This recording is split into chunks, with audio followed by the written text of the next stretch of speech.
You are listening to the Foreign Policy Focus podcast. We cannot wait for the final proof. The smoking gun. It could come in the form of a mushroom cloud.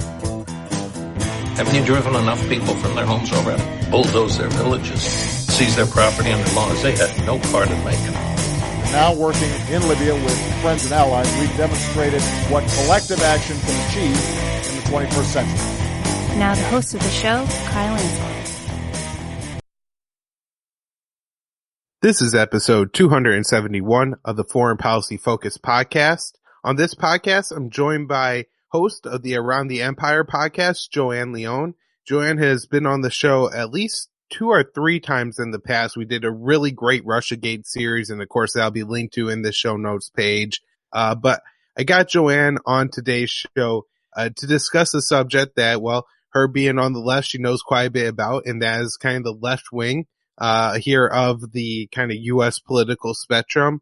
And, you know, how somebody who's now on the left like myself could kind of like learn the labels and like who's who in the party today. And most importantly, who are potential people we could talk to kind of about the anti-war movement and anti-war stuff. At this point, for me, at least, you know, I think I've made a lot of mistakes and just kind of like using the wrong labels when I'm talking to people on the left, and then they get upset and I'm offended. And I really had no intention to offend. I just called them the wrong thing. Kind of like I'm guessing you know, libertarian would take offense if we were kind of called a Republican. So I have Joanne to talk to me about that today. Joanne, welcome to the show. How are you doing? Hey, Kyle. Doing great. And thanks so much for inviting me. It's great to see you again. So Joanne, you know, I know, you know, we're kind of on opposite sides of the political spectrum, at least the way a lot of people look at it, but I didn't bring you on the show today for any kind of debate or anything like that. Just a more information gathering type of thing, because, you know, I want to be able to talk to people on the left about anti-war stuff. I think, you know, especially looking at the layout now where you have a Republican-controlled Senate and a Democrat-controlled House, and we're going to want to pass some war powers resolutions here to get the U.S. out of the Yemen war there. And, you know, we're going to have to be able to convince a majority, or at least some Republicans on one side, and at least some Democrats on the other side. So I think it's kind of important to be able to talk to people on both sides of the aisle about these anti-war issues. And, you know, I know it kind of sucks to just go out and label people and stuff like that, but having a general understanding, I think, for, you know, my more libertarian listening audience may help to improve the communication some. So if you want, Joanne, maybe just start off by kind of saying where you fall on kind of the left wing of the political spectrum. And I know like it sucks sometimes to label myself, but the best you can, kind of say where you are and, what you believe in. Okay, Kyle. And it's totally understandable, by the way, that you be confused by the, you know, how to label somebody, because I think in general, the labels are not working very well, right now. Even the left wing, right wing split, in my opinion, it's not describing people particularly well these days. But let me just start with myself. So I come from a multi-generational union background, blue collar union, lots of electricians in my family. And so I was raised as what they would call a yellow dog Democrat. And a yellow dog Democrat is a person who goes into the voting booth and flips the levers, or in this case, pushes all the buttons down the Democratic column. And that's just what you do, and you defend Democrats to the death all the time. But that was a different time. You know, when I first started voting, it was the Democratic Party was entirely different than it is right now. The progression that I went through was I became dissatisfied with the Democratic Party during the Clinton years. That was sort of my early political years, if you will. But during the Bush years, I sort of came back into the fold, as did most people on the left. When I say Democrats and the left, you definitely can't equate those two terms, but you have to draw a line somewhere. So I will equate them at this point. And then during the Bush years, a split occurred. The split had already occurred under the Clintons during Bill Clinton's 2 terms, because basically the Clintons and their wing of the party, you could call it the corporate Democrats wing of the party, decided to completely transform the party. They moved away from unions. They became more of a law and order party, and they went for the big money. They went for the corporate money because for whatever reason, I think the reason they used was that was the only way they were going to be able to beat the conservatives. And there was certainly a backlash against that during the 90s, but in the 90s there were a lot of things in the economy and things like that were still doing pretty well, and George Bush gave the party, a reason to unify. But even during that period of time, I would say particularly during George Bush's second term, a progressive party rose up. And it did not fit the definition of the progressives from the late 19th century, early 20th century, but they did adopt the term. And it was more of a backlash against the Clinton wing of the party and their consultants who, things have become very corrupted and the priorities were all wrong. The unions were still sticking with the Democratic Party, but only because they really didn't have any place to go. And the leadership was sort of becoming corrupted too, you could say. A dissident, let's call it a dissident wing of the party rose up. And this was all at the same period of time that the internet was becoming a big factor in politics. And at that point in time, the blogs were a big deal. The corporate Democrats, you could also call them the establishment Democrats, basically sneered and mocked this progressive movement that was rising up. And they really didn't take it very seriously at all. The other thing about this progressive wing of the Democratic Party at that point in time was that they were anti-corporate media, because if you remember under Clinton, there was a media consolidation that happened because of some laws that were repealed. And so the grassroots progressives were definitely more plugged into blogs, and social media had not risen up yet, but it was in its infancy. And they were sort of taking on the whole party, saying, we don't want to be, we need new leadership. We need to take on the corporate establishment media and the corporate establishment party, and we need to take over the party. And I would say that's when the sort of big split in the Democratic Party happened. And at that, do you want some examples of like where that was happening at that point in time, or? Yeah, that would be great. Yeah. So like one place where it was happening was this blog called Daily Kos. There were other blogs. There were people like Bill Mon, and I think his blog was called Whiskey Bar, and there was Talking Points Memo, Josh Marshall, and some other people. And it really became, it certainly became a gathering place for people who were more progressive. And over time, over a number of years, maybe like, let's say we're talking now from like maybe 2000, when I got involved in it was around 2005 when I started reading that, getting involved. And I started to believe that, hey, maybe this will work.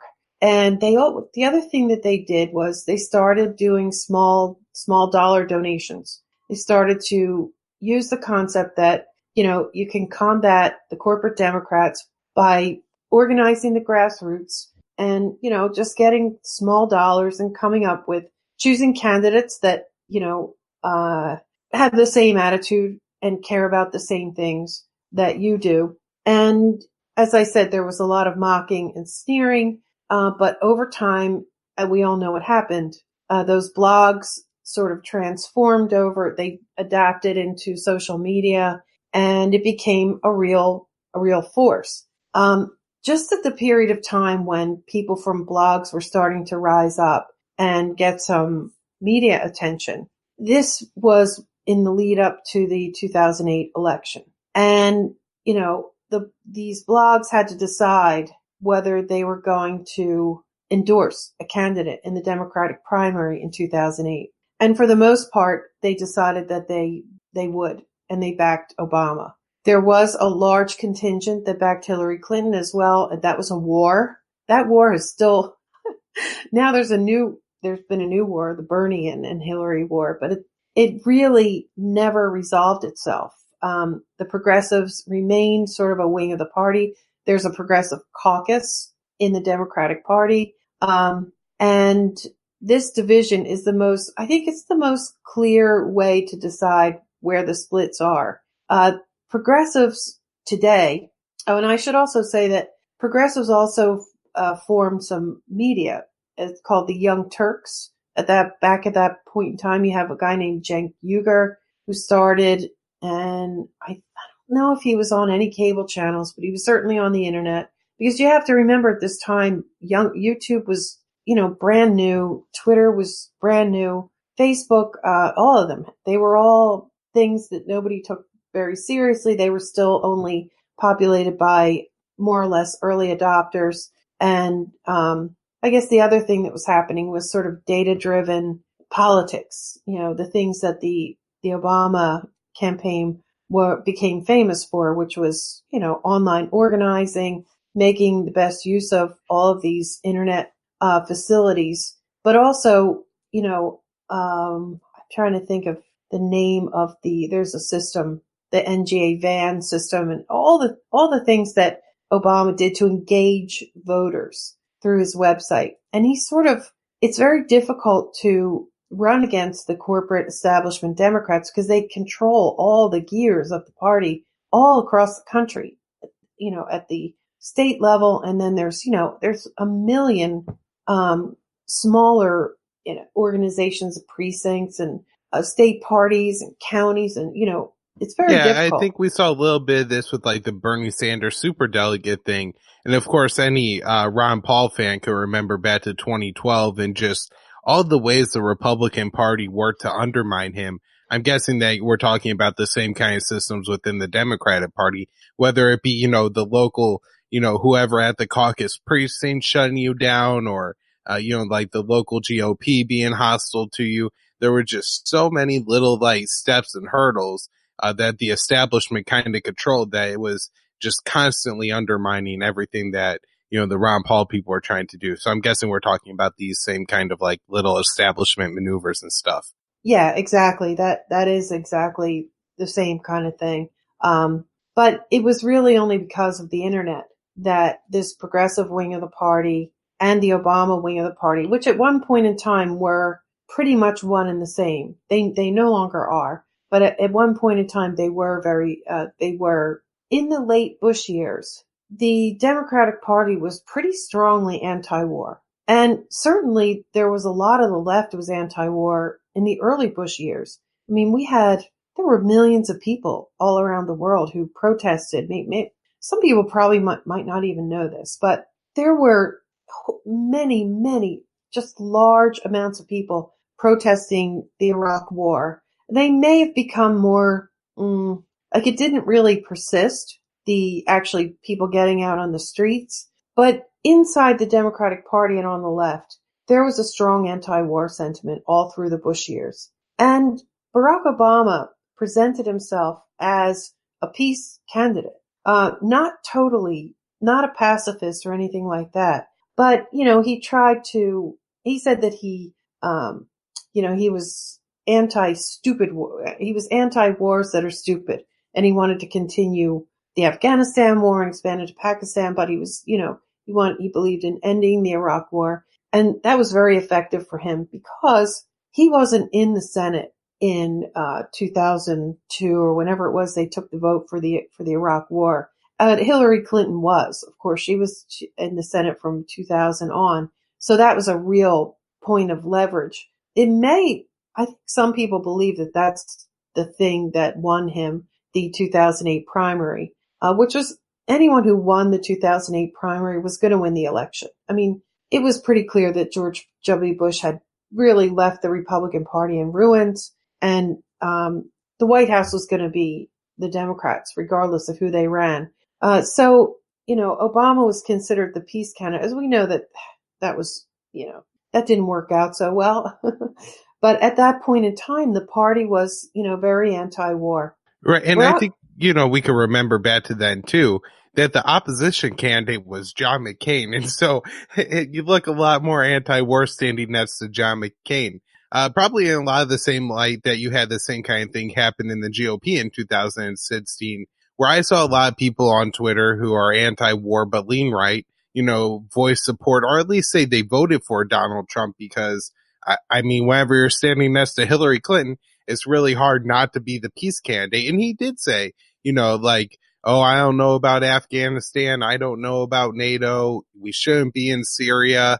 I mean, he was calling out Obama for Afghanistan, Syria on Twitter throughout Obama's entire term. And so, there was a real thought that Donald Trump was, I guess, as strange as this sounds, the peace candidate in that election. Yeah, I mean, certainly, I don't know if you call him the peace candidate, but he was the less interventionist candidate for sure. I mean, he made that clear in every campaign speech. He seems to instinctually, I don't know, it may be as simple as he hates to see the country losing wars. He sees it as a loser and wants to get out of any wars that we lost and wants to get back to the point where we're winners again. That's probably more of his mindset. But yeah, he seemed to have an instinct for these sort of futile, unwinnable, and unnecessary wars of intervention in the Middle East. And I personally think that played a big factor in him getting elected. But I don't know. It's just interesting that we see that kind of same trend play out, but on the opposite side. Kind of where we diverted there was just talking about how Obama, especially compared to John McCain, really was the peace candidate in that. I mean, as much as there was a peace candidate in that election, it's Obama. Yeah, and it was coming off a period of time when there was a strong anti-war sentiment. So, yeah, it was a huge factor. There was another candidate in that 2008 primary on the Democratic side. It was John Edwards. And the reason why I bring him up, I was an Edwards supporter, by the way, before he completely flamed out. And that was I would say that was the Bernie wing of the party that had already begun to form, or was always there. You could say it was always there. And it was a probably you could say more populist wing of the party. Although populist is a completely twisted and misused term at the point. I mean it in its purest sense. Just more, pay attention more to the 99%, if you will. It's sort of you could equate the John Edwards wing of the party to the Occupy Wall Street movement that emerged in 2011. And then it was more of a dissident group of Democrats who you can see now. They're the ones that probably really would qualify for the term progressives. But because progressives became a label that was a winning label and a label that would bring you a younger generation in general, it became a term that was co-opted. The Democrats, you have to remember, are really geniuses at co-opting things that'll work for them. They don't, the establishment corporate Democrats now I'm talking about, who are now right now in control of the party. The Hillary Clinton wing of the party is another way you could call it, just for, to try to orient people who we're talking about. And the term progressive, it morphed and it got co-opted because, I think largely because Barack Obama used that term to differentiate himself when really he wasn't progressive at all. He was very much a corporate Democrat. He just had different ideas and it was more of a new generation of Democrats. That's what he sort of what he morphed into. So the 2008 primary sort of it was sort of a preview of how the party would become split and how the party is still split right now. The Edwards Democrats, the Obama Democrats, and the Hillary Democrats. Policy-wise, there wasn't really a lot of difference between Obama and Clinton. It was more of a identity became much more of a factor and remains that way. And so through the Obama years, there was a group of people who sort of very early on realized that Obama was not going to deliver what they thought he was going to deliver. And that is what turned into the Bernie wing now. But unfortunately, Obama retained a lot of support because he had, the other thing is sort of something simple like, he was a winner, he didn't lose. And, he's a very good orator and he's a very good, I think he's kind of a con artist, to be honest. He's still, I think a lot of people still today think that, that he's a good guy. And what happened during that period of time in terms of anti-war movement is that, people didn't want to turn on Obama. So they just muted the whole anti-war movement, just faded away. Because first of all, the Obama wing of the party is very good at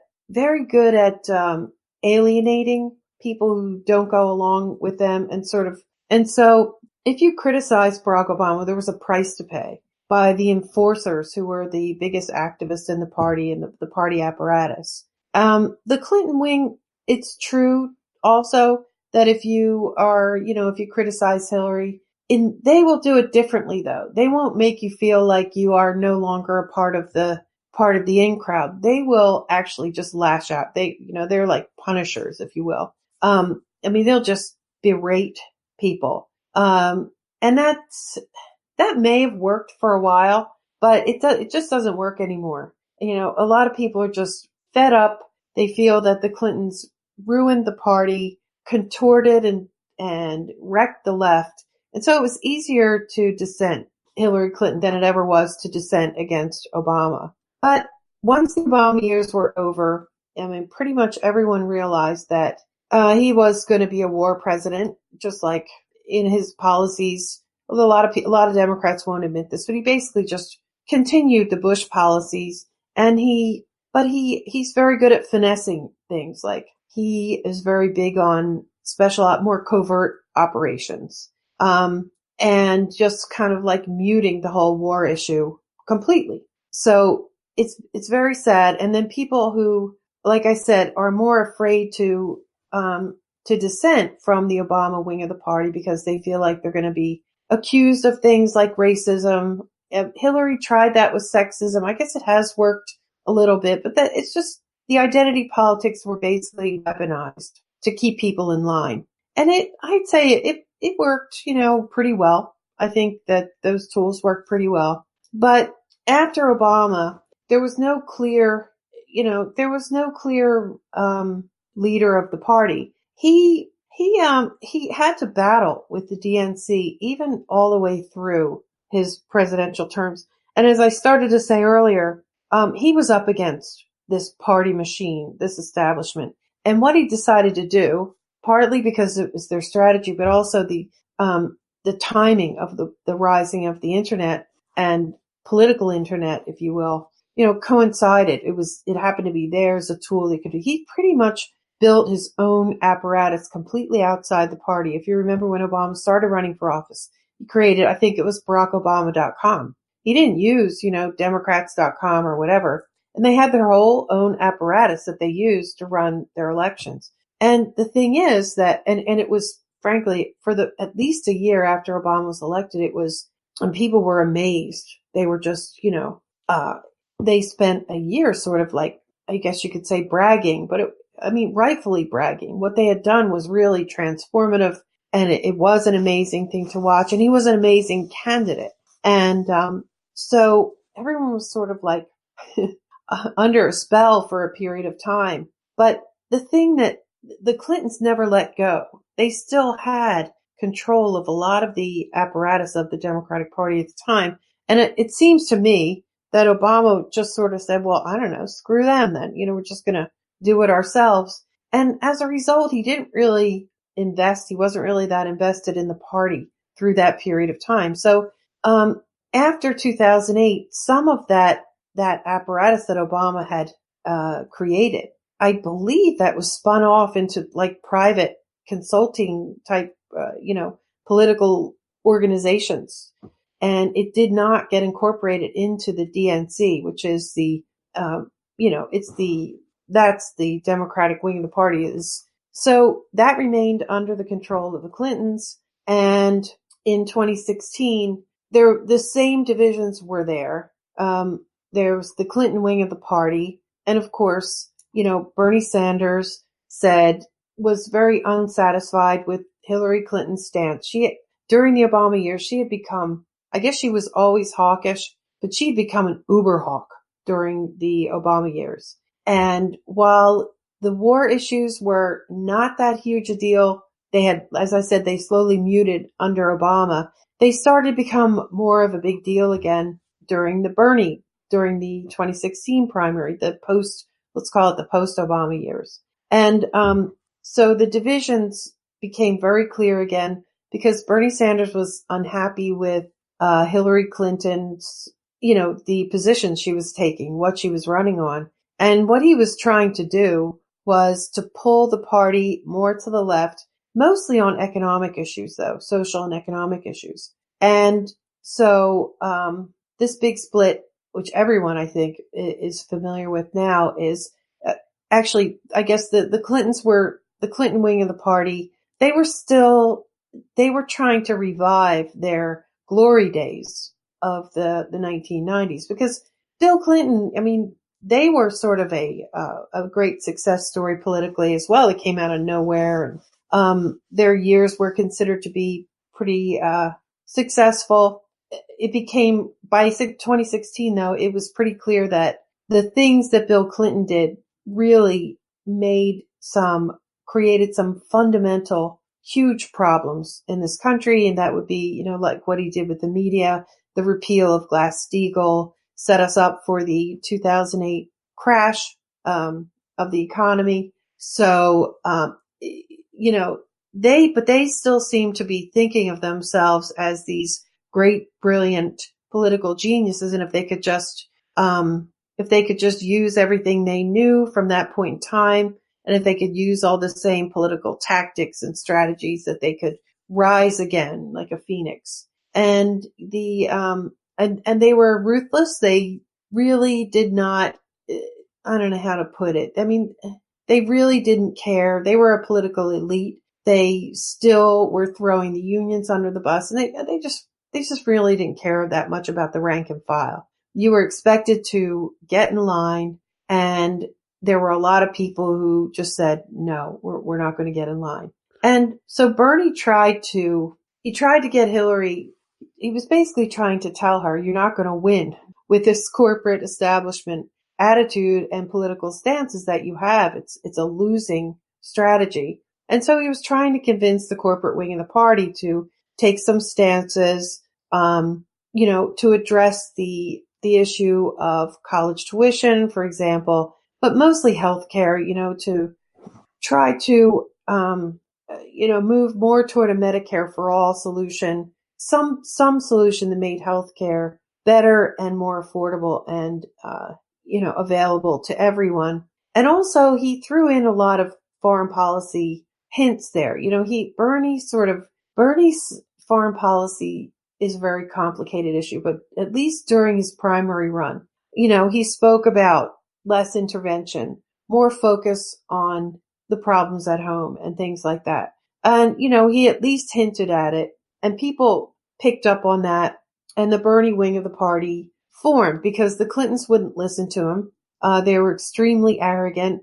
They had everything, all the money, all the institutions, all the media, I think all but one or two newspapers across the whole country. Pretty much they had everything on their side. Oh, and all the superdelegates, like you mentioned. It was in the can for them. They never saw this coming. They didn't take him seriously. And so Bernie actually ran. I don't think he would, if Hillary had adopted, if she had changed her platform, even if she had just moved an inch to the left, a few inches to the left, I think Bernie never would have run.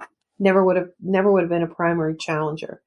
But what happened was, the Bernie wing of the party, a lot of people see that as a cult of personality thing, but it's really not.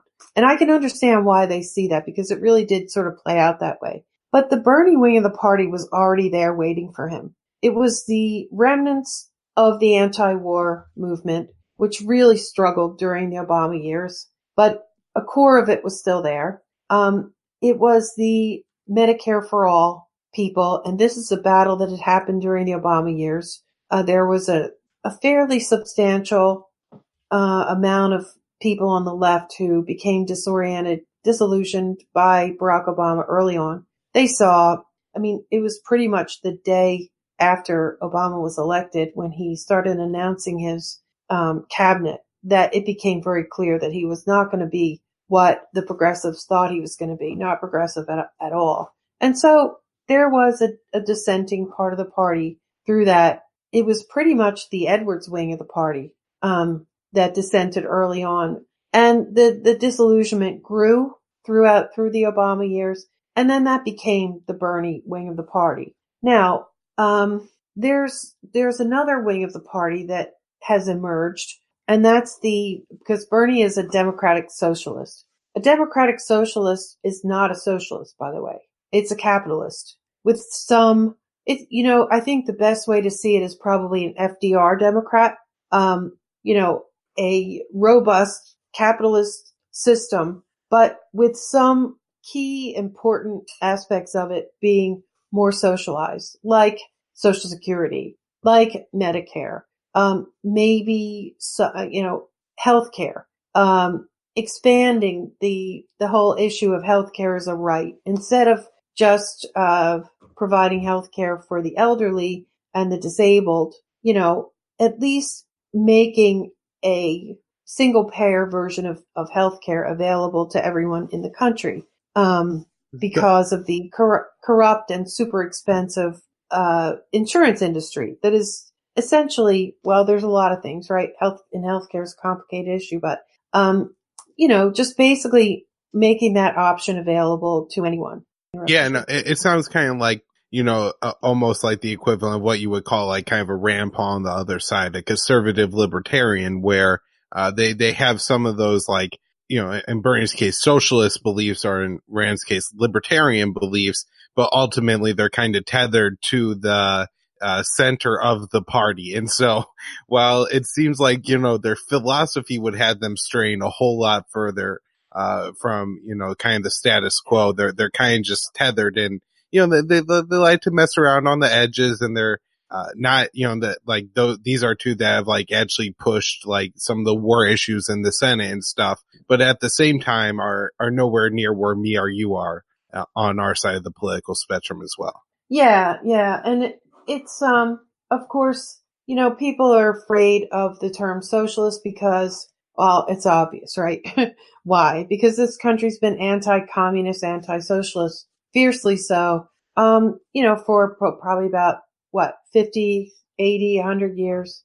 And it's easy to organize against. The term socialism has been, demonized in this country for so long that, the Democrats were rightly, leery of it because they knew that the conservatives would immediately change it into calling them communists, calling them, outright 100% socialist. But surprisingly, so that term had been avoided for a long time because the conservatives had successfully organized against those two labels for such a long time. But surprisingly, a younger generation, rose up and said, well, yeah, there are certain things that, like, I don't know, you could say water or healthcare, certain things you just shouldn't be, denied to certain people because they can't afford them. There are certain things that you just shouldn't ruin through corrupt profit-oriented, organizations. And so that idea caught on. It had always been there under the surface. We always had a few socialized programs in this country, but there's pretty much little to no threat of, like all industries being nationalized and socialized here, but that the conservatives are really good at, stoking that fear. And they did, and they tried, but surprisingly, it didn't work. The Bernie movement of the party was, successful. It created a firestorm. It just really threw the left into a tailspin. And the Clintons were just incredibly inept at dealing with this and stubborn because they had, at this point, they become so corporatized and the money behind them was such, corporate, the biggest. At this point, I guess we should also say that, there's been a great concentration of wealth, not only among the people, but also among the corporations, in the healthcare business. There's just been merger after merger after merger after merger, so that the hospitals, the insurance companies, that they've become very much concentrated, huge sort of behemoths. And for that reason, they have huge influence in Washington, which during all this period of time, I'd say this whole century, longer than that, but in this whole century is becoming more and more, there's been almost a merger between the government and the corporations. The lobbies have so much influence. And, so I don't know whether the Clinton wing of the party, the corporate establishment, war hawk, sort of Democrats, I don't know what their personal sentiments are, but these had become constraints for them because the big money was behind them. But anyway, it created this division in the party, the Bernie wing of the party and the Clinton wing of the party, if you will, or the establishment and the progressives.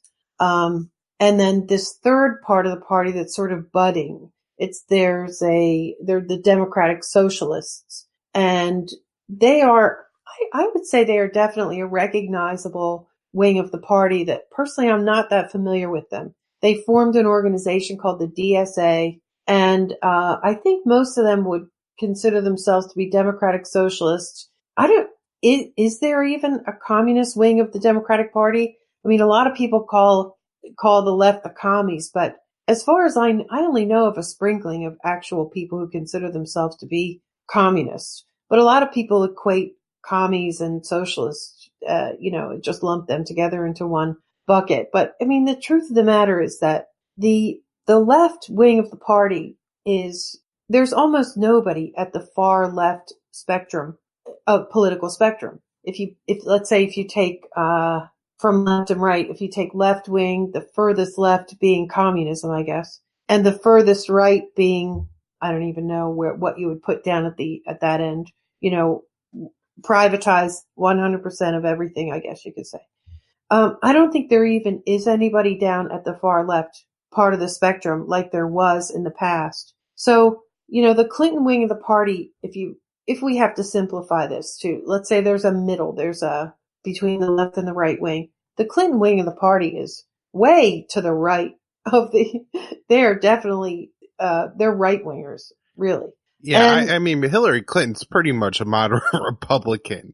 I mean, like, as much as people complain about Bernie Sanders not being in the party, I mean, it's hard to see how Hillary Clinton could be either. I mean, as she ran against Jeb Bush, it was going to be very interesting to find a way to differentiate the Republicans and the Democrats in that election. Very, very much so. Very much so. So just to get, a sense of sort of how much the left has changed, I guess you could say that in the primaries, there was a lot of cheating in the primaries and rigging because, the establishment wing of the party had control of all the apparatus. But I guess you could say there was a split around let's say half and half of the Democrats. I'd say half of the Democrats are in the right wing spectrum. They're on the right part of the spectrum. And so the Bernie wing is in, the center left and somewhat left of center part of the spectrum. So that's sort of where it stands. And then there's another, I think it's a growing wing of the party, that the Democratic Socialists, which would be, let's say, if half of the spectrum, if you picture half of the spectrum being the left, let's say the Bernie wing of the party, the progressive, let's just call them the progressives now because the DSA is also part of the Bernie wing of the party. So let's say the progressives are, center left and, a quarter of the way down. And then the Democratic Socialists, they're still not way down at the left part of the spectrum. They're, let's say, another quarter of the way down. And then we should also say that during this period of time, I'm not sure what the exact numbers are right now, but if you look at registered voters, I think it's about 44 or 45% of American registered voters they're not affiliated with either party. They don't feel that either one of these parties represent them. I guess a lot of them are, and that includes me now, by the way. I'm no longer a Democrat. I'm now an independent. There frankly are periods of time when I'm not even identifying as left or right because I don't think I just think it's gotten contorted. I think corruption, the level of corruption in this country has distorted everything, and therefore it's hard for me to find a place for myself anywhere on the left, particularly on certain issues like foreign policy. But, you have to pick one or the other. You have to seemingly pick whether you're left or you're right. And so I am some kind of a hybrid left-wing person. So the important point that I'm trying to get to is that when we divide everything into Democrats and Republicans, we're leaving out a huge, you could say disenfranchised part of the population, right? Because 45% of registered voters don't identify with either party. They're independents or they're unaffiliated. I think of the rest of the registered voters, the breakdown, I think it's roughly like 30%, 29 or 30% of the population registered voters are Democrats, and then a smaller number, like, I don't know, whatever the remainder is there, are Republicans. So there's there's this vast sort of adrift. And then you have to account for all the people who aren't even registered, who don't even vote. So we have no idea what they are. But the independents have become more and more of a focus. So both parties are trying to get those votes, right? And they can swing. I mean, I think, I probably shouldn't even bring this, because I don't know the numbers, but certainly independents have been sliced up, and the pollsters have a sense, the political parties have a sense of how many of those lean right and how many of those lean left, and how many lean neither way. So, there's definitely part of the left now, I would say a growing and significant part of the left, that is independent. There's no party that we feel represented. There's no party that we can even choose as a lesser of two evils, which, by the way, has been a strategy within the Democratic Party for, it's always been there. There's always been a hold your nose and vote, pick the lesser evil. But during the Obama years, another sort of concept became popular and talked about a lot in social media and on the blogs. And that is that, what did they say? Someone came up with a phrase about Obama. He's not the lesser evil. He's the more effective evil. He was able to, I think I don't know how to explain this exactly, but, I guess you could say he was just better at masking. And we could use war and foreign policy as an example to explain this phenomena. They became a war party, without looking like they were hawks. So maybe like the humanitarian interventions, for example. We're not just going out and saying bomb them all, bomb Iran, like John McCain says. We're saying we'll bring them. We have to intervene on the side of the rebels, things like that. Just right. We have to prevent the next Rwanda is the big one I always hear. And I mean, the amazing thing is about the Obama administration is it was just so covert. When I would talk to people about Obama being the drone president, and people who would actually listen to me, the reply would be, Obama? No, that's not happening. You could present them the evidence. You could tell them everything that's happened. Libya, Syria, Yemen, the escalation, the surge in Afghanistan, the war against ISIS, airstrikes or drone strikes in Pakistan, Somalia. You can point it all out. And it's almost like they scratch their head and they say, Obama? Nah, that didn't happen. Yeah, exactly.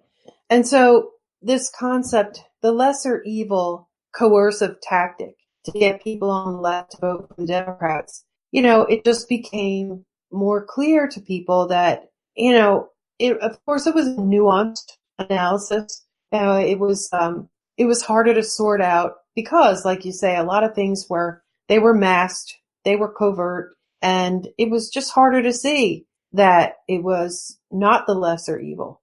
So this sort of term, the more effective evil, became popular, and a lot of people grabbed onto that because it did kind of explain the situation. And so it just, things got so bad in this country in terms of a concentration of wealth, people without basic needs, homelessness, lack of any kind of healthcare, access to healthcare. People are terrified of getting sick. There are stories of people in, being put in ambulance saying, no, don't take me to the hospital, because it's, I think 80% of and I don't have the numbers in front of me, so take this with a grain of salt, but a large percentage, an extremely large percentage of bankruptcies in this country are medical bankruptcies. There are people who are going bankrupt because of medical bills, things like that. And, it became harder and harder, particularly after Libya happened, after Obama, agreed to regime change Libya. First, they snowed the UN Security Council, said this isn't a regime change operation. We're just trying to stop. And this is a classic example of humanitarian intervention. They're trying to prevent a genocide, which, later a study by the UK government debunked the genocide underlying reason for that. That was fabricated. And but after particularly the Libya intervention, I think really started to change people's minds about who's the lesser evil. And so I would say that today in the anti-war movement, I would say it is growing again on the left. It had become almost non-existent. Certainly the last major anti-war protest, I'm trying to think. And I should say too that, we seem to gauge everything. We seem to gauge the strength of the anti-war movement using the numbers of protests in the streets. And I'm not really sure, personally, I'm not really sure that is the right metric anymore. I really don't know if that's the thing that convinces people. I think now, and I think that the 2016 election showed this, and this is my opinion. I think anti-war and anti-intervention sentiment played a much bigger role in this election than anyone is ready to admit. So, and that was not demonstrated by the numbers of people on the streets in protests. So I don't think the number of people that you have out in protest is an accurate gauge of anti-intervention sentiment. And I'll give you another example why I think that. I still think the anti-war movement is it's not weak. It's not well organized. I will say that. It's not well organized. But I don't think that it's non-existent, as some people will say. And here's the other reason why I think that. In 2013, I'm sure everyone remembers when John Kerry, Barack Obama, and Chuck Hagel had an organized campaign. Particularly, there were lots of speeches, and they had other surrogates speaking on the news, but they went around to congressional committees and they tried to sell the intervention in Syria. Of course, we had already intervened in Syria, but I'm talking about a full-scale military intervention. Right. They were going to take out Assad. That was the plan, not like piddling around with ISIS. They wanted like full-out war in Syria. That's exactly right. And specifically, it happened in August of 2013 when there was a chemical weapons attack, one of many. But this particular one was singled out, and they tried to sell an air campaign, definitely to cripple the Assad military, the Syrian military. I think they were fairly specific. They wanted to crater some runways, and they wanted to take out air defense and, things yeah, like that. They were talking about creating a no-fly zone, which would have meant they would have had to disable not only Syria's like offensive military capabilities, so take down their fighter jets and all that kind of stuff, but also to take out their air defenses. And I think at the time that some of those were even manned by Russians. And the plan was that they were going to start this war. Now, luckily, I guess in 2013, at least, Russia wasn't involved yet. So we weren't talking about, creating a no-fly zone in the airspace where Russia was currently operating.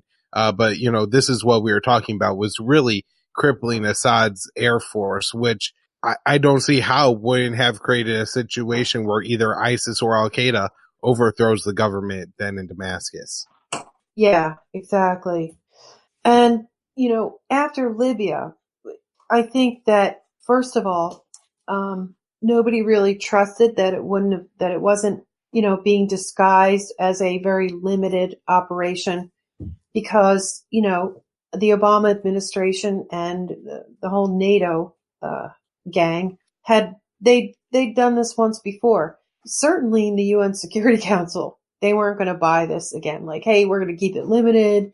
we're just going to take out. I mean, they really just kind of said they would do the same thing with Gaddafi when, it became clear that it was another regime change operation. So anyway, in August of 2013 and the first week or maybe 2 weeks of September, there was a major strong cell on this no-fly zone military intervention in Syria. And from what we've heard from some people in Congress and from some specific examples, there was such a major, major backlash from the population. And I mean across the spectrum, across the whole political spectrum. They just basically said, hell no, we're not doing this. I heard some Congress people say that in there, and I'm not sure how long they'd been in office, but they had never experienced such a backlash of phone calls and faxes and people showing up at their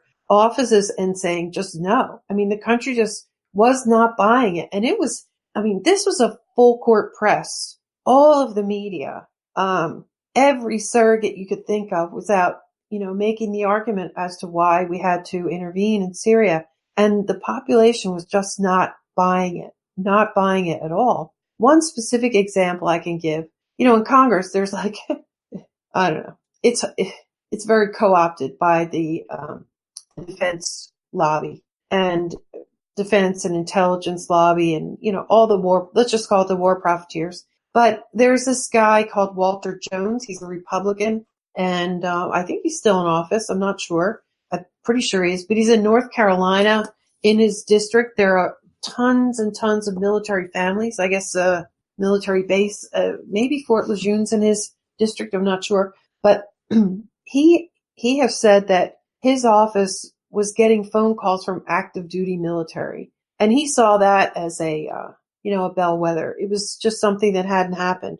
There were people calling, active military people calling and opposing this intervention in Syria, and maybe keeping their names anonymous or something. At least certainly Walter Jones' office kept them anonymous. And he saw that as certainly, a game changer. But in my opinion, that is the thing that indicates I guess you can't call it the anti-war movement, Kyle. It's not really a movement, but it's a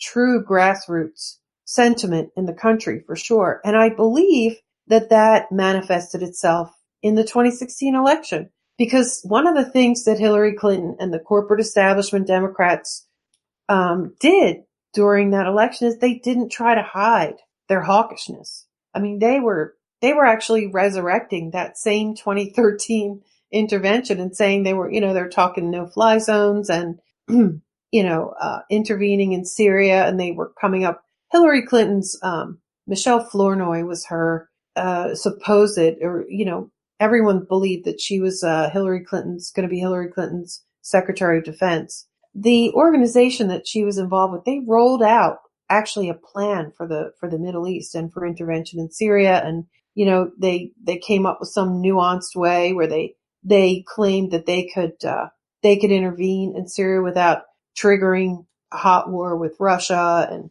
a lot of dubious stuff.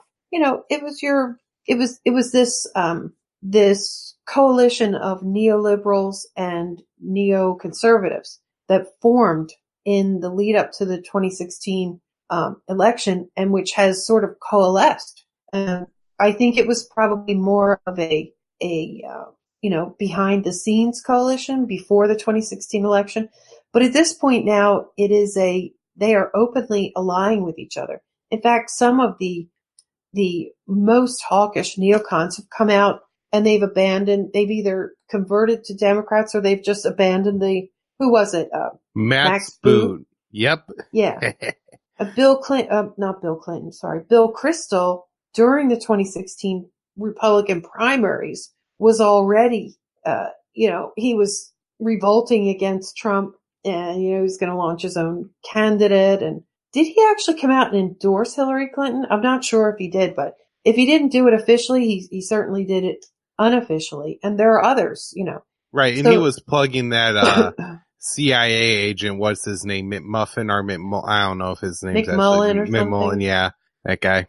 Oh yeah, I think he may even want to run him. Yeah, no, I think he tried to like steal Utah or something was maybe the plan to undermine Trump.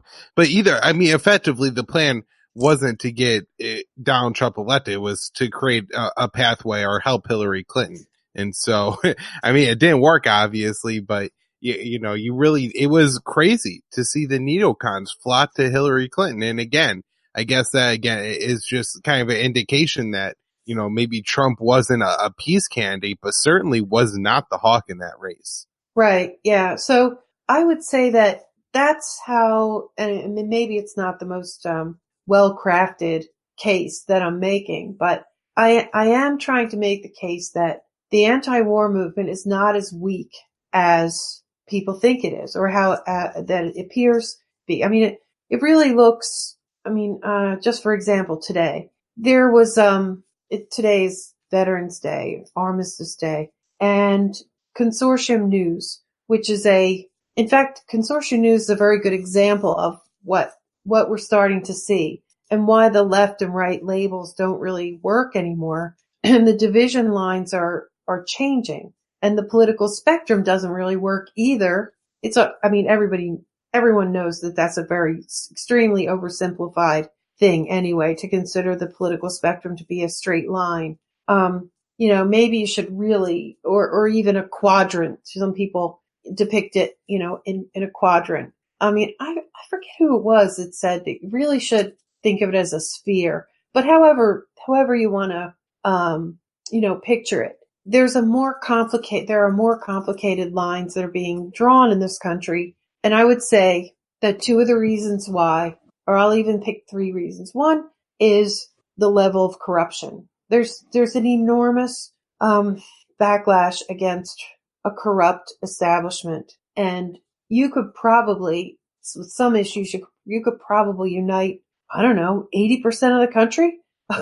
Again, how much trust? We see some poll numbers, but can you even trust the poll numbers? You're going to trust poll numbers from CNN, an organization who you don't trust their reporting. So why would you trust their polls? I don't know. But anyway, we don't have anything else to go by. So you can certainly see by the poll numbers that there's no trust in the media. You have been able to see for, at least 10 years that there's very little trust in Congress. There were some infamous polls.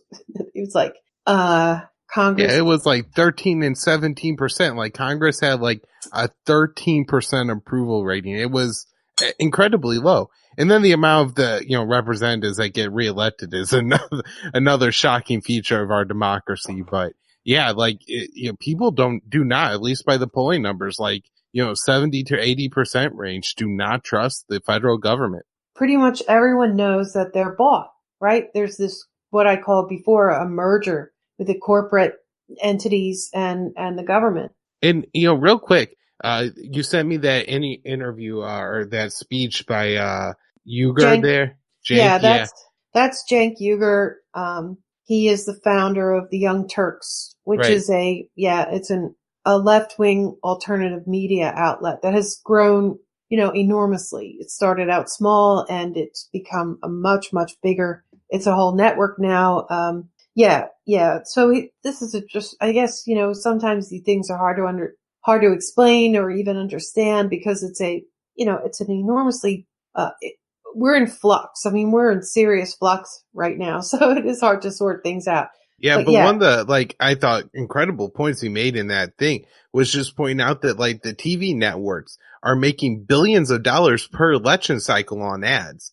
And that's something that, I just hadn't thought of the possible corruption there before. But it was just an enlightening fact to me that, Fox News and CNN have a real reason to incite, these elections and, potentially make races seem closer than they actually are, or make, elections seem more important than they actually are, because that's going to drive people to donate to the parties. And then, that money is going to be funneled back to the news websites in the form of political ads during their broadcasts and stuff like that. So, I thought that was an amazing point that he made, and also just points to like, the huge amount of potential ties and corruption that you're talking about, why people, don't trust the mainstream media, and why all these corporations are getting just extremely rich, why all of us get poor. And we're funneling them our money even for the elections. Yeah. And I guess we should, also bring up, I think everybody's aware that how much money is spent in campaigns. And it's been this way. I guess the 2008 election was just, it just broke through every previous record on how much people had spent, on election campaigns. And it got into the billions. We broke into billions. I think in the end that Obama campaigns, I think it was $1.8 billion he spent.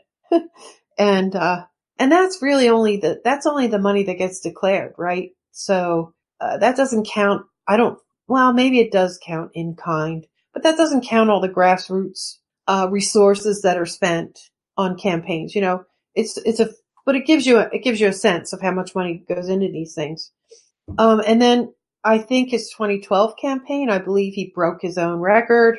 Campaign finance reform became a big issue, but the fact of the matter is most of the big politicians don't really want that. And certainly, as you just illustrated, the corporate media doesn't want it, right?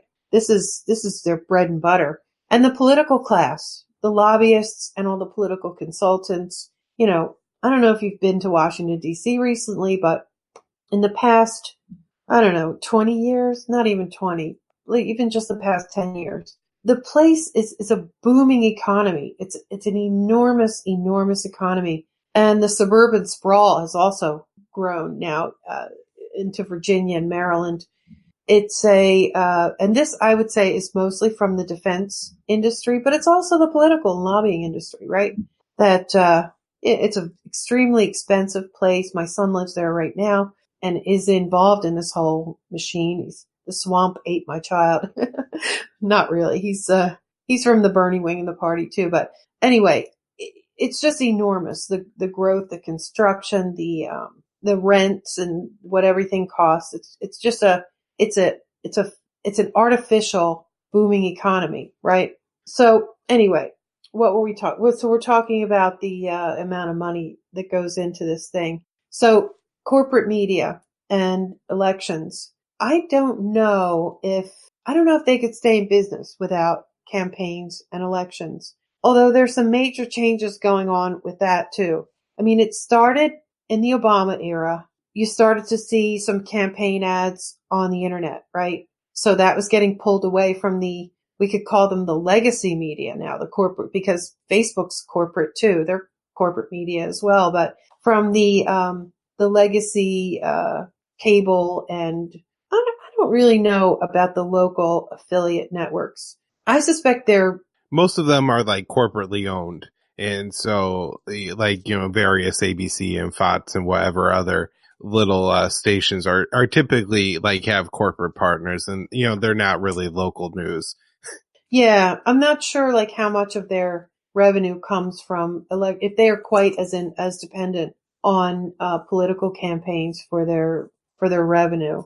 They're starting to lose their grip on viewership, for example. I think 2016 was a real turning point in alternative media. We have people on YouTube and now some other platforms, but still mainly YouTube and Facebook and podcasts, just alternative media really, came into its own, I would say, by the 2016 election. And I would say that the political establishment and the corporate establishment, it took them by surprise. And you can see from their reaction of what without getting into the whole censorship and the attack on alternative media.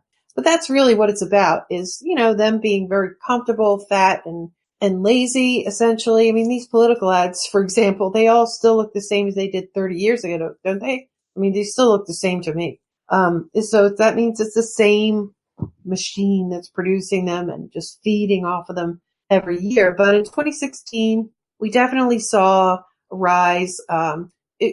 In our case, from the people who were supporting the Bernie movement, it was by necessity, right? Because the way that the corporate media was 100% almost in the tank for Hillary Clinton. However, the Clinton campaign, I'm sure most people have heard of her Pied Piper strategy, right? We learned this from some of the emails that WikiLeaks leaked. Their political strategy was, let's get the most extreme, clownish candidate that we can. Not only were they trying to win their own primary, in other words, they were trying to, they were trying to play to decide who the Republican candidate, their opponent was going to be too. So they had this Pied Piper strategy, and this media who was totally in the tank for the Clintons, they directed the media to elevate people like Ted Cruz and Donald Trump, right? So they're like, yeah, give him the media time, give him, help him become the nominee. And so they did that, which we of course know that it backfired on them now. So that was sort of a phenomena, but I think the same thing would have happened to Donald Trump is what I'm trying to say. Bernie was starved of media. The Clinton campaign and the political establishment who was behind her and the corporate establishment was largely behind her. Their conventional wisdom was the candidate who raises the most money and the candidate who can spend the most money on media is going to win the election. And I'm sure they had some metrics that would, that would back up that theory. So what they did was, same thing they did with John Edwards in 2008, is they just refused to put him on the media. They didn't put any of his events on TV. And, he himself, I guess, couldn't even get that much airtime. And his surrogates could get like no airtime. And so it's not surprising that the alternative media rose up in the on the left, right? Because, they were like, innovation, necessity is the mother of innovation. I'm forgetting what that phrase is. So we're not surprised that alternative media rose up on the left. On the right, I'm not exactly sure how to explain that, but it certainly did. The Trump and alternative media, I guess it's, when the general election, when we changed from the primary to the general election, then the media turned on Trump, right? Then it became, on the New York Times, there were 17 anti-Trump headlines during the general election. I think all but 2 newspapers endorsed Hillary Clinton. And so there's the explanation why alternative media rose up on the right too. And the corporate establishment, the legacy media, they really didn't see this coming. And as you know, the whole country was in a tailspin after the 2016 election, trying to figure out how the heck did this happen. And now there's a major, organized effort to shut down alternative media voices, particularly anybody who catches, starts to create a big enough viewership. And there are certain things you're just not allowed to oppose, like the wars, like the banks, things like that.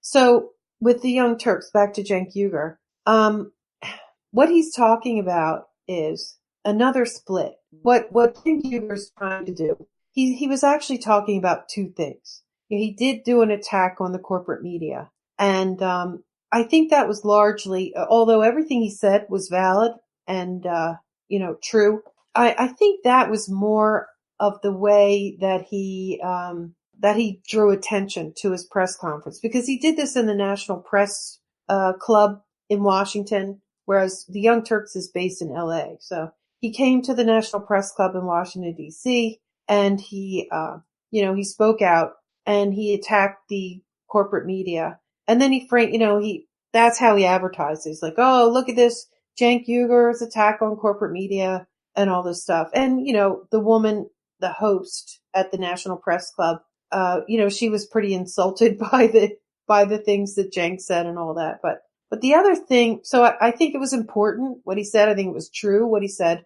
But I think the more relevant thing that Cenk Uyger said is how he started out his National Press Club speech. By the way, there was hardly anyone in the room. There weren't many people there, but it went, it got out on YouTube and through his TYT network and all that. But what he said was, that he did this, by the way, right before the midterm elections. He said that after the election over, we're declaring war. And he said that it was a war, and what he was talking about is a war for the Democratic Party. In other words, to relitigate the 2016 Democratic primary, the Bernie wing of the party and the corporate establishment wing of the party. Because I think everyone probably knows this, but if not, I'll just say that after this catastrophic, and it truly was a catastrophic loss, 2016 election was just like the 2008 election. It was it was right. It was, it was there. It was in the Democrats' hands if they wanted it. It was a total shock. It was a disaster. It was a catastrophic disaster. And it reinforced the points that the progressive wing of the party had been saying is you need to make major changes. You have to detach from the war profiteers and from the major multinational corporations. You need to adopt a more populist left stance, or you're going to lose. You're going to lose every time. And there is a generally older generation of Democrats who are hanging on to leadership. They're very wealthy themselves, and they just will not let go, no matter how badly they fail. The most logical thing to happen after a catastrophic loss would be, a reshuffling, at the very least, a reshuffling of the party. And none of that happened. Hillary Clinton is toxic for the Democratic Party and for the left, and pretty much everyone knows it. But what happened? She's still maintaining control of the Democratic Party, starting with the DNC, but that's just the superficial part of it, the whole machine. And, it became the 2016, post-2016 election became almost, it's pretty clear that they're sort of building up for a rematch. We never should have lost this. We got to make a comeback. And the progressive wing of the party is just not strong enough, apparently, to take over the party. And the establishment wing of the party doesn't have enough sense to step down and let new leadership rise up. And the reason for that is, probably the same as the Republican Party. It's the big donors and the major people who essentially own that party. It's their apparatus. The TYT network used to be a true grassroots progressive. It used to represent the progressive wing of the party. But over time, they started getting funding. They took, I think, $20 million from some investors, and the progressive wing of the party, began to realize that they were kind of selling out. Now, they have a major part of their network, and they have, shows that run not 24/7, but, a good part of the day. But they also have sort of like, they have people like Jimmy Dore. They have people like Kyle Kalin. They have an affiliation network. So they have people they are independent media themselves, but they have an affiliation with TYT. And some of them remained pretty true progressives. I mean, very true progressives. But the rest of the TYT network, at the end of the Democratic Party in 2016, Cenk Uyger endorsed Hillary Clinton. And then that that created a major shit show. And so the fight is fierce. In fact, it's ferocious. And there's been almost no reconciliation between the establishment wing of the party and the progressive wing of the party. It's been civil war ever since that primary. And frankly, there was a residual civil war going on before that, but it really clarified in 2016, and it is still there. And TYT's big mistake was that, their founder, their leader, endorsed Hillary Clinton. He tried to nuance it and things like that, but it was pretty, I think there was a fair consensus on the progressive side that saying that Cenk Uyger had sold out. I don't know if this is the reason why, but ever since then, the TYT network seems to have run into some problems. Whether those are, I don't know, they're failing in some ways. They did lots of cuts. They got rid of a lot of their people. And what I think Cenk Uyger is trying to do in this case is He's trying to be the person who reunites the Democratic Party, and I think he's also trying to, save his own network as well. He's trying to recover from that Hillary Clinton endorsement and, the way they went. And it really represents also sort of the utter and ultimate failure of the lesser evil strategy that the Democrats have used to, to rein in their base. They're shedding, the Democratic Party is shedding registered Democrats like crazy. There's been a Dem exit movement. I was also part of that. I had already felt disenfranchised by the party to the point where, I just, I hit a breaking point, and I think a lot of people hit it too.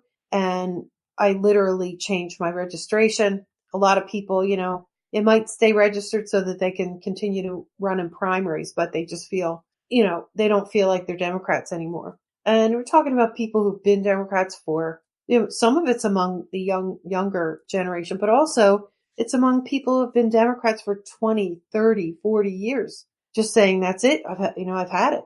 And it's an existential problem for the Democratic Party.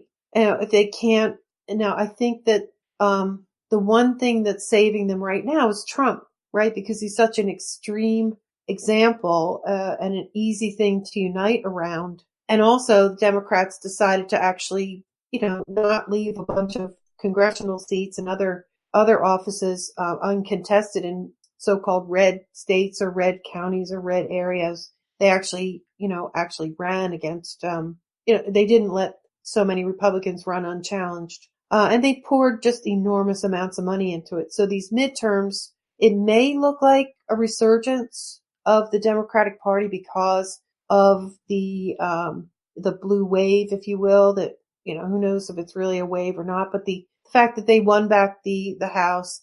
And there are a lot of other significant wins on lower levels as well, the state level and below that. So it may look like a resurgence. It may look like a comeback, but without someone like Donald Trump to, as their foil, I don't see it. I just don't see it holding together, because the fundamental issues that I hope I've made kind of clear anyway, the fundamental divides and the parties are not healed. They are definitely not healed. Right. And, I will say, kind of looking at the 2020 race in the Democrat primary, I do think there's probably one solid-ish anti-war candidate, and that seems to be Tulsi Gabbard. She was on Rogan a couple weeks ago, and I think did an excellent job communicating the anti-war message. And so, I'll see, if she runs, that might be something that I wouldn't be too taken back by, even if she does have some left-wing positions to support. But man, it looks kind of bleak on the Democrat side for 2020.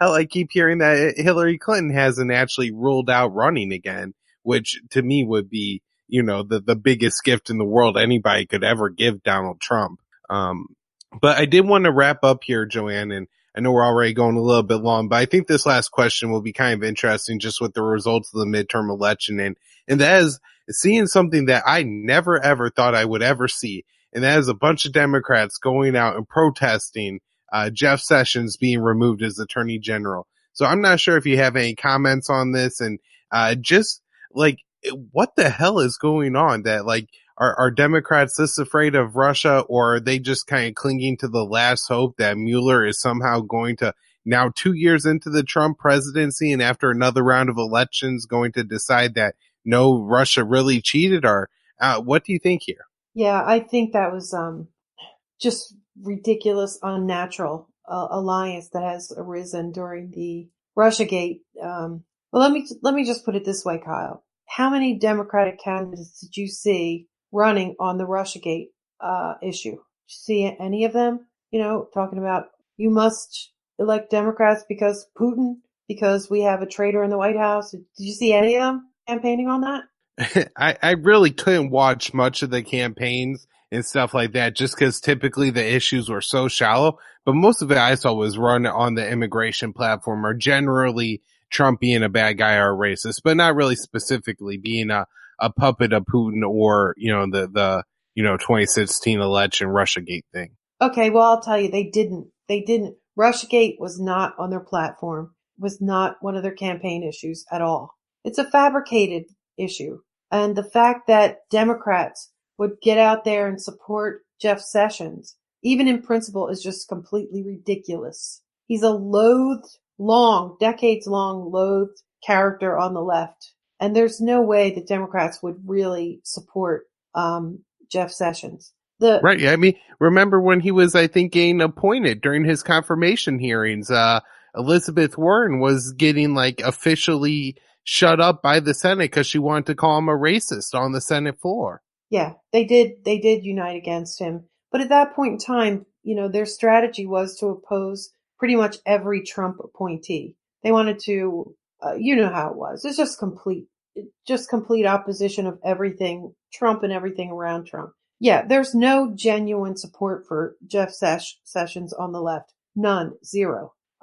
It's a tactic, and and there's not a whole lot of support for Russiagate either. And there are some poll numbers to support that as well. I think it was organized by Move On, but don't quote me on that. It's not really been sustained very well, but I'll tell you what I think the real issue behind that whole thing is. Without getting into more detail, the whole election meddling thing. This guy who Trump appointed as the acting attorney general, Matt Whitaker. First of all, he's very, conservative, but he's also, he's a former U.S. attorney, but he also ran this organization that's sort of like a Judicial Watch organization.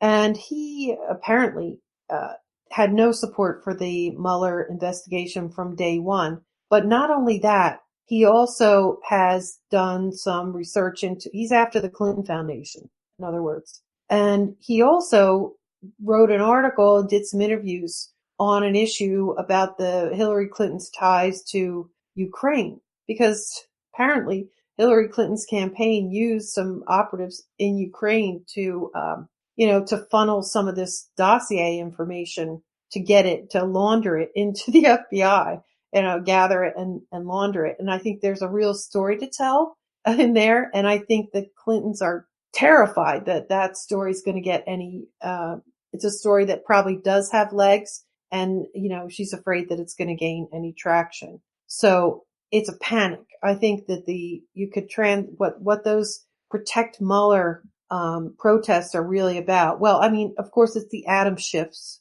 the Democratic operatives who, they're sort of fronting for people like John Brennan and the intelligence. I'm not going to call them community because I think it's a ridiculous term. The intelligence establishment, let's put it that way, and the role they played in the meddling in the election. And I think there's a lot of stuff that's been suppressed. With Jeff Sessions in place, they had the man terrified enough, or they had some kind of information to threaten him, blackmail him with, and he prevented any real accountability for the meddling that happened on the other side of the political spectrum. So I personally think that's what this really is about, and it's ridiculous. It's not indicative of any kind of real grassroots support on the left or even in the Democratic Party.